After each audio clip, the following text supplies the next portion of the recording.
वावी गावातील मोटारसायकलचे शोरूम फोडणारे सराईत गुन्हेगारास स्थानिक गुन्हे शाखेकडून अटक।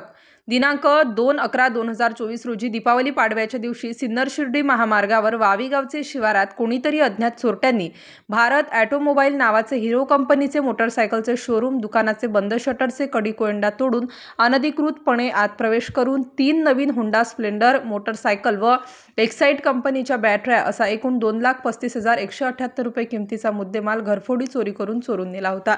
सदर बाबत वावी पोलीस ठाण्यात गुन्हा दाखल करण्यात आला होता। पोलीस निरीक्षक राजू सुर्वे यांनी वरील गुन्ह्याचे समांतर तपासात आरोपींचे गुन्हा करण्याच्या पद्धतीवरून गोपनीय माहिती घेतली असता यातील आरोपी हे सिन्नर शहरात असल्याची खात्रीशीर माहिती मिळाली।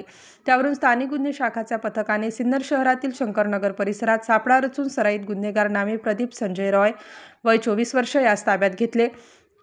त्यास विश्वासात घेऊन चौकशी केली असता त्याने गत महिन्यात सिन्नर शिर्डी महामार्गावर वावी गावचे शिवारात एक मोटारसायकलचे शोरूम फोडून मोटारसायकल चोरी केल्याची कबुली दिली आहे।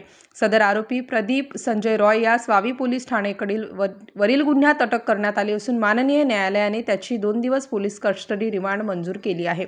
सदर आरोपीचे कब्जातून वरील गुन्ह्यात चोरून नेलेल्या 3 नवीन हिरो स्प्लेंडर मोटारसायकल रुपये किंमत 2,30,178 रुपयांचा मुद्देमाल हस्तगत करण्यात आलेला आहे। नाशिक ग्रामीण जिल्हा पोलीस अधीक्षक विक्रम देशमाने, अपर पोलीस अधीक्षक श्री आदित्य मिरखेलकर यांनी गुन्हे उघडकीस आणण्यासाठी केलेले मार्गदर्शन व सूचनांप्रमाणे स्थानिक गुन्हे शाखेचे पोलीस निरीक्षक श्री राजू सुर्वे, सहाय्यक पोलीस निरीक्षक संदेश पवार, पोलीस अंमलदार नवनाथ सानप, विनोद टिळे, हेमंत गिलबिले, प्रदीप बहिरम यांचे पथकाने वरील घरफोडीचा गुन्हा उघडकीस आणून ही कारवाई केली।